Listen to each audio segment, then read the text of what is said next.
At kami ay nananatiling buhay, ligtas at masaya. Ano naman ang aming mga nalampasan sa buhay at mga lalampasan pa, patuloy niya kami ginagabayan, patuloy niya kami binibigyan ng lakas. Isa sa sobrang daming nangyayari sa buhay natin, nakakalimutan na natin magpasalamat. May mga pagsubok man, pero di nyo pa napapansin, nalalampasan pa rin natin. Huwag kang panghihinaan ng loob, kasi pag pinanghinaan ka ng loob, hihina na rin lahat. Wala na. Dito para lang tayong rainbow. Kahit dito sa kabila, yung panganakan natin. Tapos, iikot tayo pag ganyan.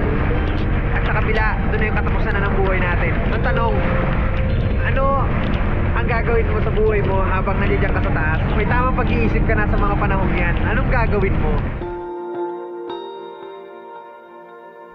Kailangan natin mag-isip, ano yun? Ano yung gusto nating gawin na alam natin